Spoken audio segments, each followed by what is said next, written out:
Look, I opened this jar of rotten baby food, and well, a butterfly came out. uh, in Nigeria, I would say the comedian. So the comedian advertises more because people don't go to see jokes.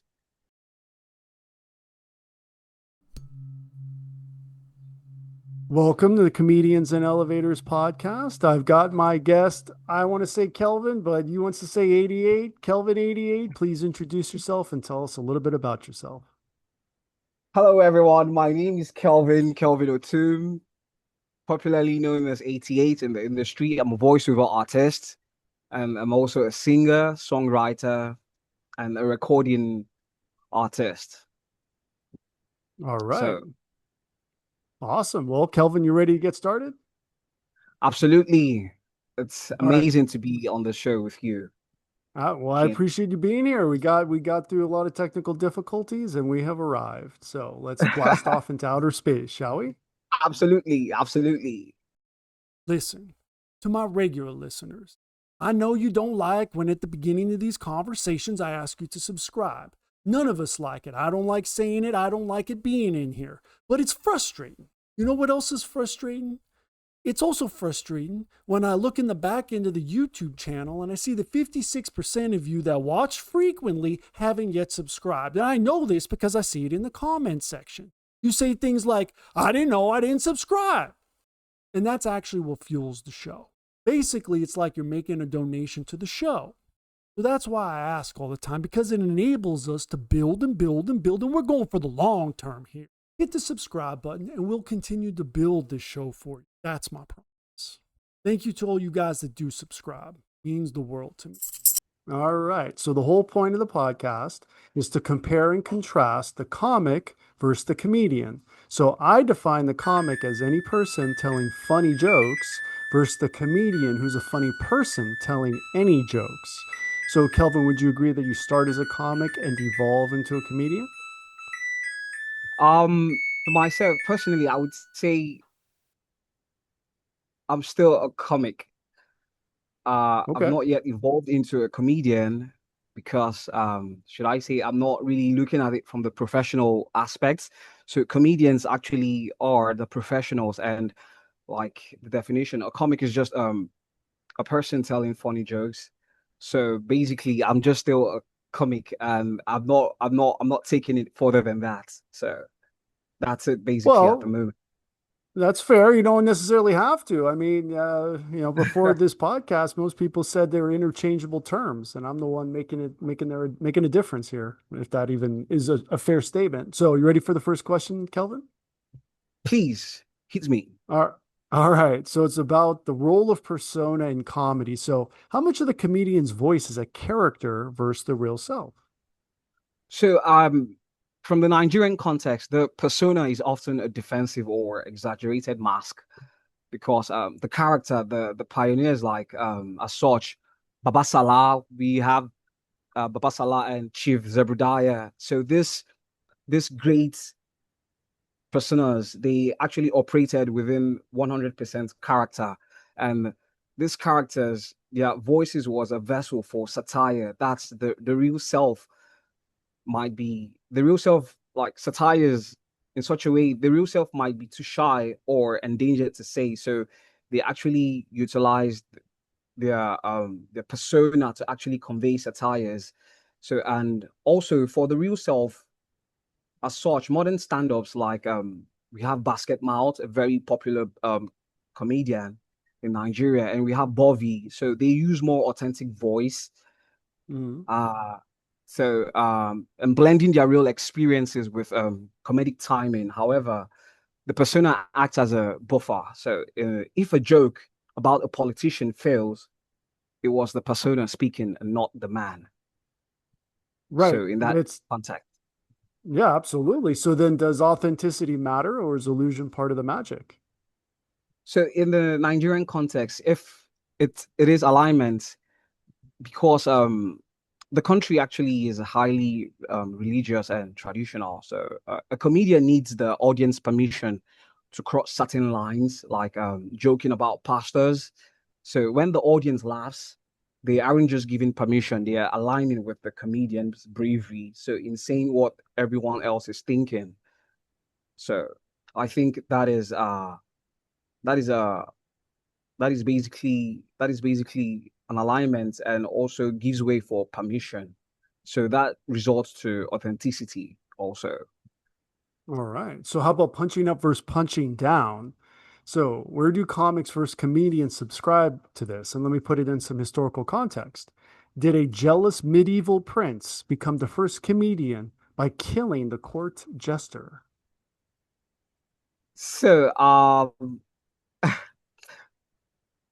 when you say punching up and punching down, can you bring it to a context? I'm not quite familiar with these terms, so I actually understand where you're heading to, so I can be able to prefer a very viable answer to your Okay. question. Well, it doesn't have to be viable. It could be unviable, but that's kind of the idea is maybe you want to tell an unviable joke and you need permission from the audience to do that. And the reason why it's unviable is because you're speaking about an underclass, right? If you have a caste system or a class hierarchy in your society. And so if you're We of a do. higher one or and you're telling a joke about a lower one, you're punching down, right?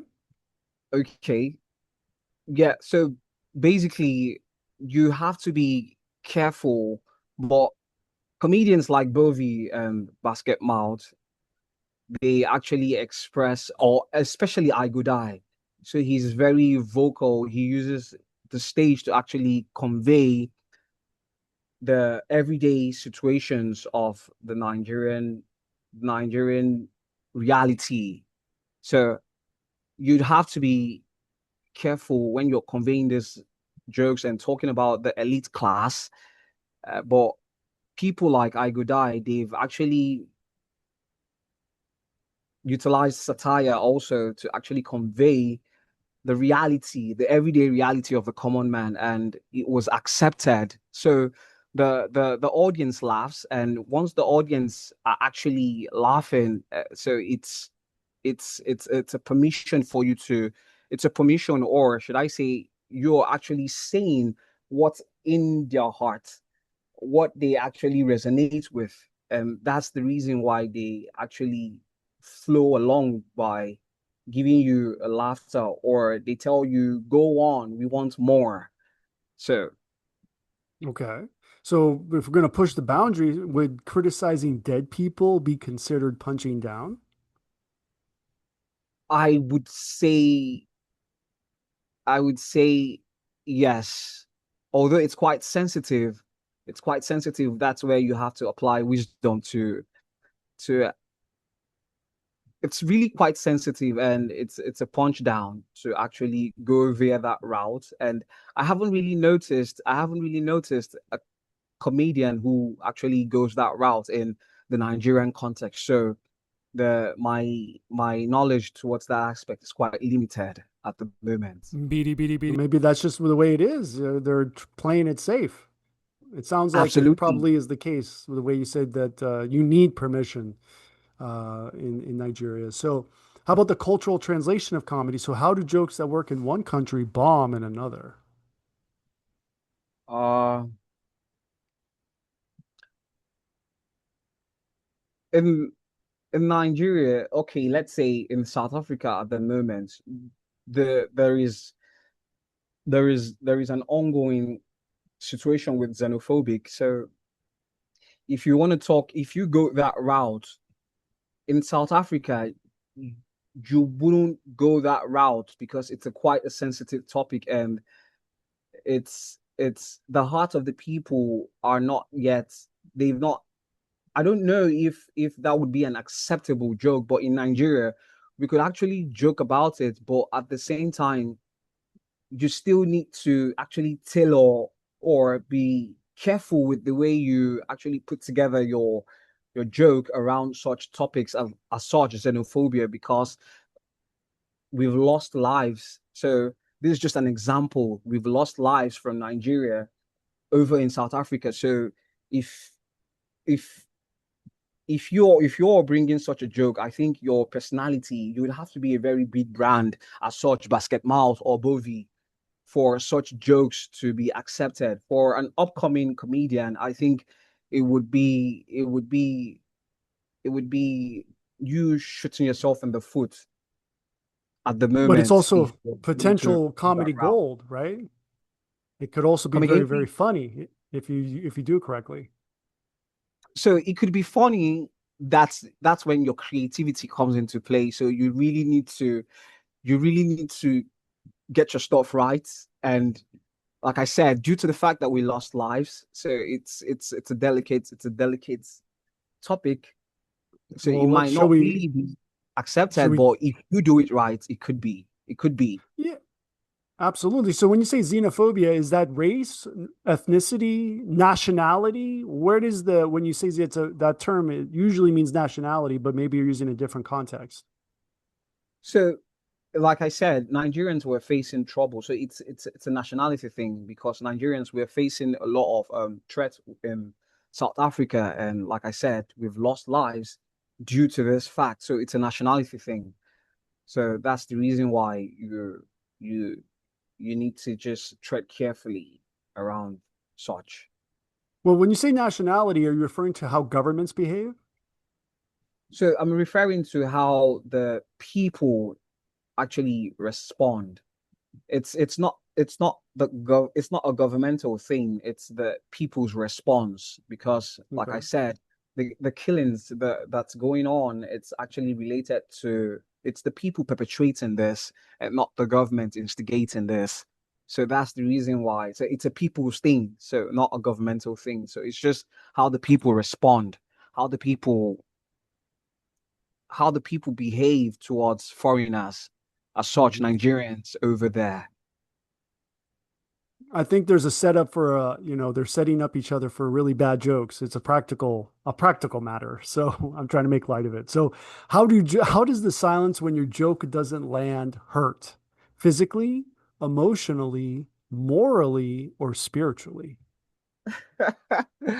So for me, when I try to be funny with my friends and it doesn't hit, I would it's an emotional turmoil at that instance.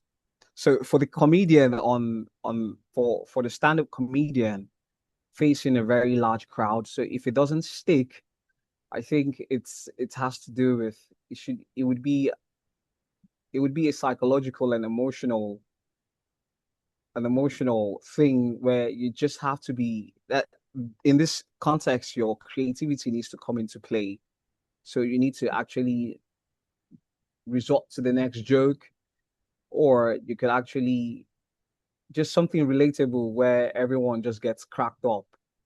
So it's a psychological, it's an emotional thing because then you're using your mind, and that's where all emotion stems from at that point in time, to actually figure out a way to enlighten, or should I say lighten up the atmosphere. So it's an emotional thing. So yeah, Interesting that it's you an say emotional all emotion is right. It sounds like you said the or emotion's origin is the mind. Is that what you're saying? Is that correct?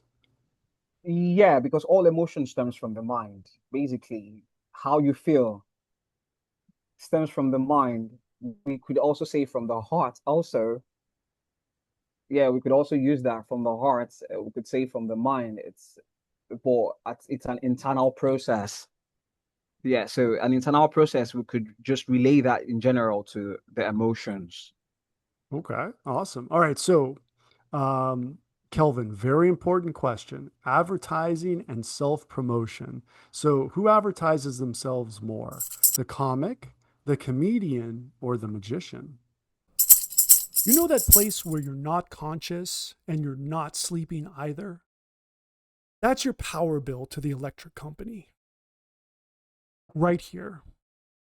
I want us to be here with free energy, where the Wardenclyffe Tower meets the Eiffel Tower. But that's not where we are. We are here, where you've got the utility and you've got residential solar. Between these two, we know which one saves you money. This is where we can go in the meantime. But this is where I want us to be now, and this can be done now. So let me deputize you to represent DOSE, Department of Solar Efficiency, and let's get on the podcast to get the message out today. See you soon. uh in Nigeria, I would say the comedian. So the comedian advertises more because people don't go to see jokes. They go to see AY. AY is a popular comedian in Nigeria. Sabinus also is a popular skit maker. He portrays an investor who loses money. So and this enables the audience to actually laugh their own failure through the lens of the comedian. So I would say it's the comedian because the person is the product. Whereas in Western comic culture, the late night set or the special is actually the product. So for us here, it's actually the person is the product. So the comedian most likely advertises more. All right. So, Kelvin, what don't you want me to know about you? My first heartbreak. Okay. So my first heartbreak. So it was a devastating point in my life, and it's not something thinking about the things you do for love. So it's not something I'm proud of thinking Yeah. about it at this time. So it's my romantic life. So it's my romantic past life. All right. All right. So, how about censorship and offense? So, does a comic avoid offense while a comedian courts it to prove a point, like a magician? uh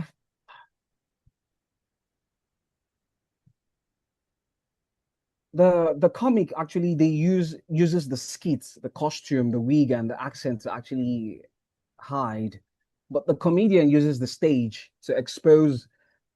So many Nigerian stand-up talks are about poverty-stricken. They talk about their poverty-stricken childhood, exposing their scars, and this makes the audience feel better about their own scars also. So, in a nutshell. Okay. So then who survives better in the cancel culture environment? The comic, the comedian, the magician, or the mudslinger? Hmm. The comedian has an established personality because he's a professional, and noticeably, we don't barely cancel comedians. For a comic, you're most likely should I say you're on the uprise. So it's it's easier for it's easier for the comic to actually face the cancel culture in a very displeasing way. So because like I said, the comedian is already established and you could tell a bad joke and your next show you advertise properly, you're having you're still gonna have a number of you're still gonna pull crowds because one, you're already established and we we don't really engage in the cancel culture in Nigeria. It's except for music.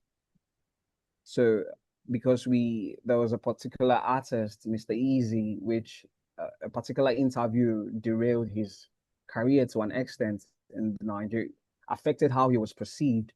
So the cancel culture is not really heavy in Nigeria. So, but I would say for the comedian is on the safe side.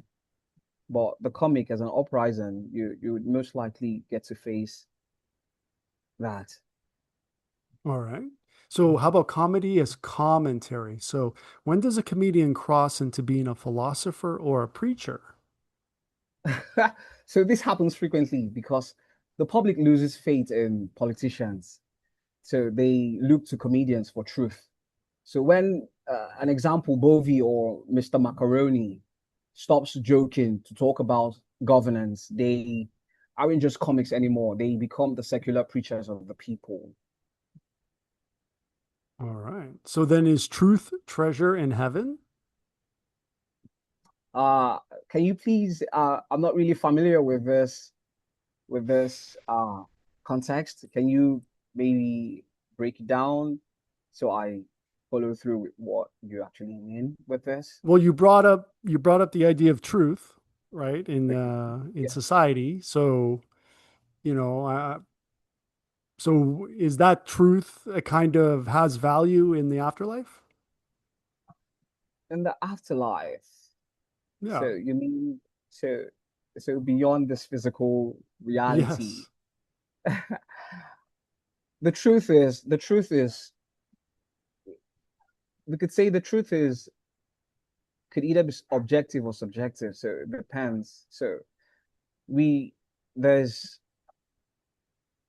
there's political instability, to be honest, and there's also economic instability as well. So I think every person who has been through the challenges, the everyday challenges, actually takes that experience with you into the afterlife, you unless there is a memory wipe, unless you lose memory. But I would say it's you take a piece of that into with you into the afterlife. That experience, it becomes a part of you.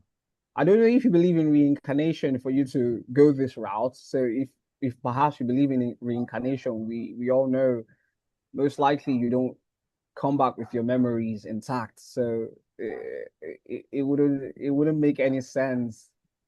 So it wouldn't really hold waters as Well, long you're as you not in come back with heaven. I mean, you're no longer in the afterlife if you've reincarnated, right? You've come back again, and so, uh, so it would be a non-starter. So how about so speaking of, Kelvin, are you ready to enter the multiverse? the multiverse. I Yes. am ready to an extent. I have accepted it because I believe every version of self already exists. Okay. That is my belief. Every version of self exists, and everything happens in consciousness. So you just have to tune your consciousness to that state of vibration where you can actually live the reality, your desired reality. So I'm quite ready to. So going into the multiverse is actually going into multi realities which are already existing. So I'm ready to shift timeline. All right. Well, let's shift. All right. So board game Zoomcast, play versus performance. So you have to choose an avatar. So if comedy were a board game Zoomcast, are you competing as the colorist avatar, adding tone, mood, and shading, or the Foley artist avatar, building punchlines with soundscapes and timing? The fully avatar building soundscapes and Okay. So then does comedy work better when it's painted vividly or when it's orchestrated sonically? I think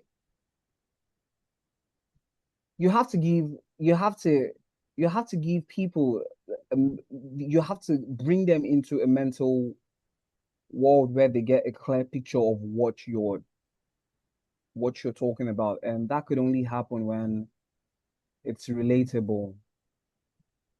So Okay. it's it makes sense to say it makes sense to say you have to give the audience a clearer picture.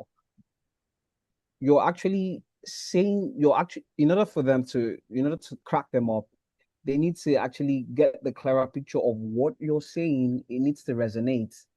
So I think that plays a very bigger role in how it's being received, the comedy.